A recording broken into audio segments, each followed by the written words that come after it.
Okay, these are the no-till tulips. What we've done is we just raked last year's compost mulch that was on top off to the side, leaving it almost a trench, but the tulips themselves are resting on bare ground.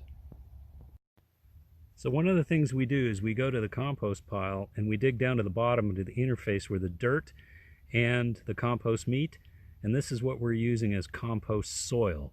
We're going to use this as an inoculant right over the top of the tulips.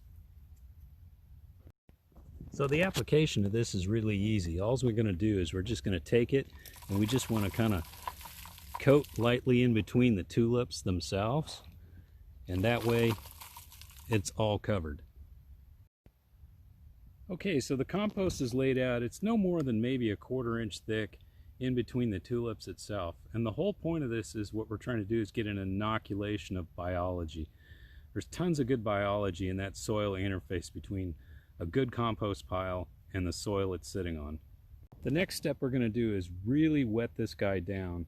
And what we've got to do is make sure that, that biology is driven down into the soil beneath the bulb before we put on the top layer of compost. And we'll do that in multiple layers and wet that down as we go too. All right, we got them all watered in nicely. Just one last thing. You may notice that we're burying the drip lines with the tulips, and that's so that we can get water to the root base of the tulips easier than through a thick mulch laying on top. The mulch on top basically is for stability and insulation for the tulips. Okay, the material we're using is called urban waste compost, and what this is this is ground up yard waste and maybe some restaurant waste, stuff like that, that's composted at a commercial facility. It's pretty high heat and well, it's low biology by the time it gets here. It makes a great compost mulch, but not much for nutrition's sake. But this is what we're going to use to cover the tulips, and we'll ultimately be covering the tulips about 4 to 5 inches. Okay, you can see this is the final product. We've just wetted it down, the last grouping of it, and you can see it's about 6 inches deep, and so that's going to give a nice firm bed for the tulips to come up in. This is less destructive, we found, of the soil, and it really makes a pretty good product. So we're looking forward to these tulips looking superb next spring.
So thanks again for watching today, you guys, and I hope you all stay safe and have a good day. Bye-bye.